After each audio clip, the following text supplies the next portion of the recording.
I can't get out of my head is it's almost like, did you ever remember when you were a kid, if you had a loose tooth and you know what, it's loose, but it's not out yet, and I don't know if you ever did this, but you kind of suck on the tooth. It's like a weird kind of thing. It's painful, but you're kind of obsessed with it. Anything that Biden does nowadays in front of a camera that allows him to have to think on his feet is one of those painful moments, and I don't want to see it, but I have to go back to it because it reminds me of the state of America. This is a prophetic picture that America itself is in a sense, it's losing its grip on reality. And what you're looking at is not a president. We should stop focusing on this as Biden. It's evidence that it's not Biden. It's a group of elites, academics, and party activists who are behind the scenes controlling him and managing him and pointing him in this direction and stuffing his pocket with papers and say this and then say that and then get the heck out of there.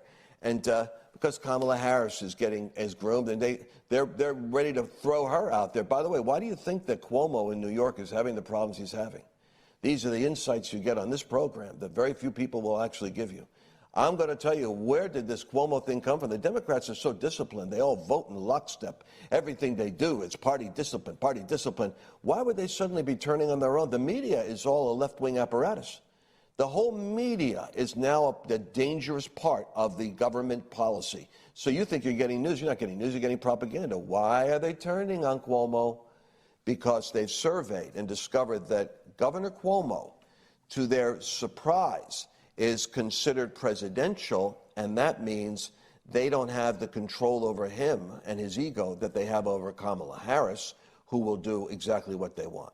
So they have to get rid of Cuomo now. You don't think that Democrats have all kinds of women and that could come out of the closet? And, listen, in Virginia, I was amazed. I watched 3 top offices in the state of Virginia, all with issues in the news at the same time and some of them were in criminal categories of court complaints regarding sexuality and behavior and abuse, etc.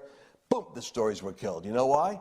The press isn't going to use that kind of scandalous power unless it's a political weapon, and they use it to discipline their own party.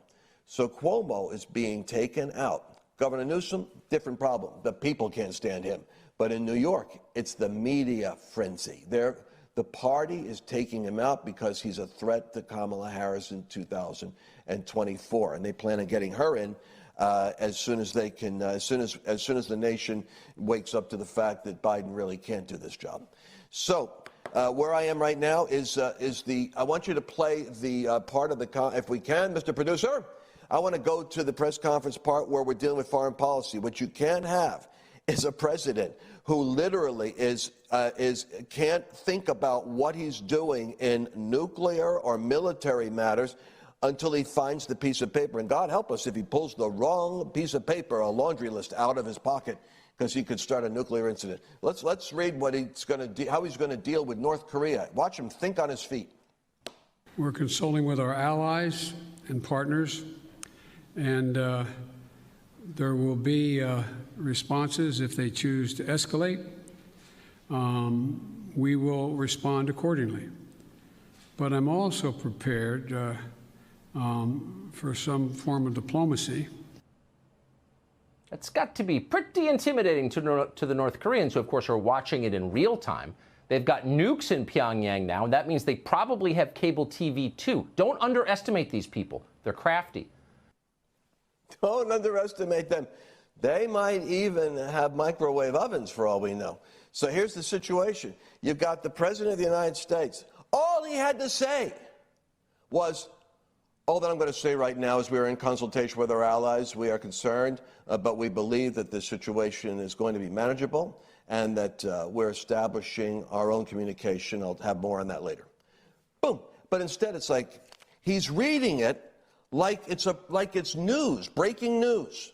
Not wanting to miss a word, we're consulting our allies, and that is the scary part. It's the fact that he doesn't have an opinion unless it's handed to him, and he's got to find the piece of paper to make sure he doesn't screw it up. So, North Korea is watching. By the way, I got to say this. First missile test Donald Trump. Boy, these guys all respected Trump. They can't believe we traded Trump off for this. I mean, they're all going, oh, they were on the ropes. Iran, boom, ready to make a deal. What does Biden do? It gives them relief from all sanctions from the United Nations. And what does Iran do? I think we're going to attack you. Boom, first thing they do is they send a missile. In North Korea, they just launched their first missile. I don't know if you know this, Mercedes.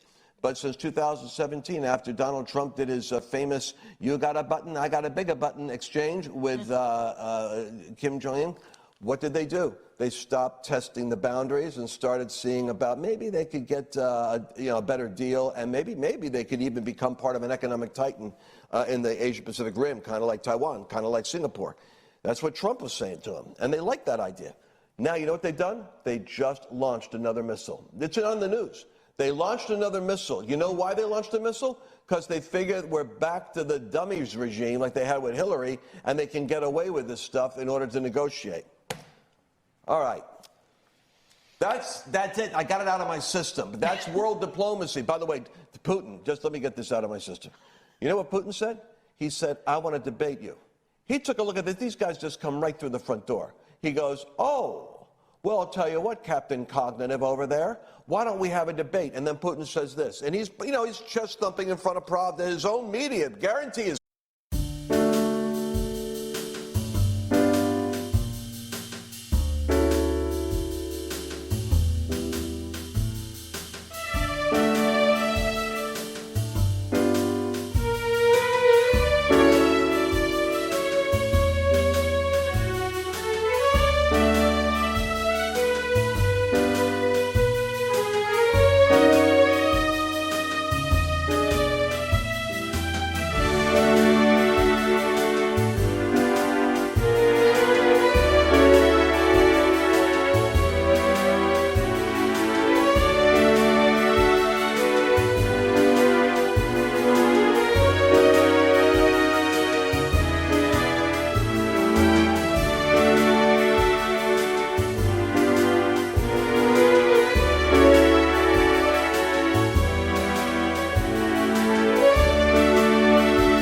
Covering this different than the New York Times.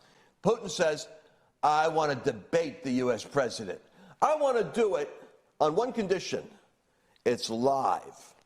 Why does he want to do it live? Because he doesn't want an edited version. He wants the whole world to see him decimate the American president. This, my friends, is not healthy. All right, Mercedes?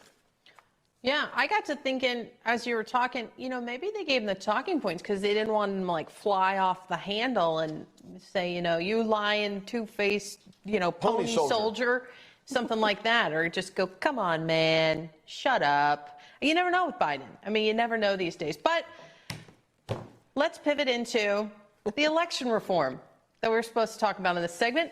And we have Governor Brian Kemp signing some legislation this week, trying to secure up the Georgia vote. So very interesting. This is a bill passed, on party lines here. It regulates the drop boxes, and then it also, for absentee voting, requires a valid ID, so a picture ID. So all big wins. Who has a problem with this? None other. Well, I mean, we got two people, really. But mainly, let's look at Joe Biden's tweet. After this bill had passed, he had this to say. And let me find it here. I've got a lot of paperwork. I can here read it it is. to you. Oh, You got it?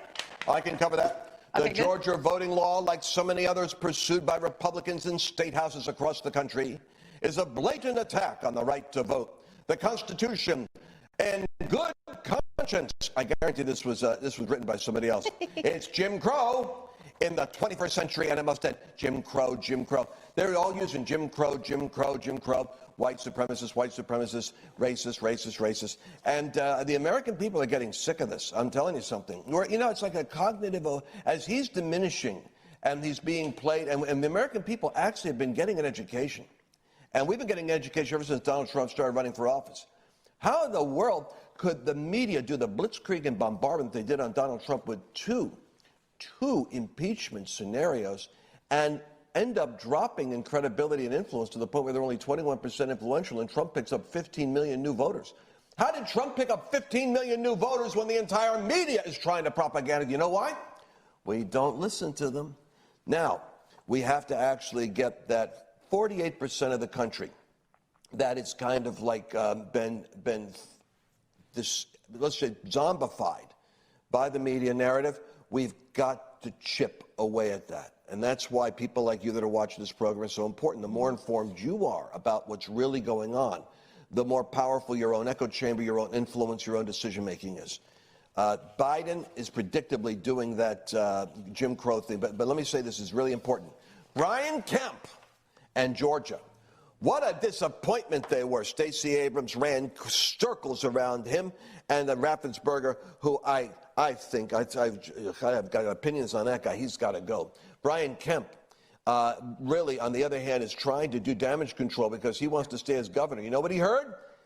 Mercedes, he heard Donald Trump say he's coming back to do a rally to remove Kemp.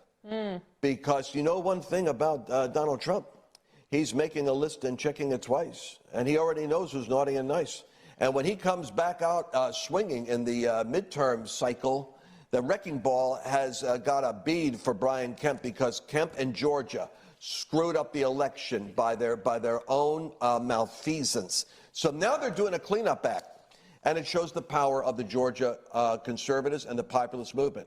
This wasn't what the legislator was planning on doing. They're taking their orders from the government. But guess what? You guys showed up. You called. I'm telling you, the audience that we have out there is our shadow cabinet that's going to reshape America. Kemp now is doing reform. By the way, Donald Trump lauds Georgia Republicans. Donald Trump, he is saying, good job, Georgia. Congratulations to the Georgia State Legislature on changing their voter rules and regulations.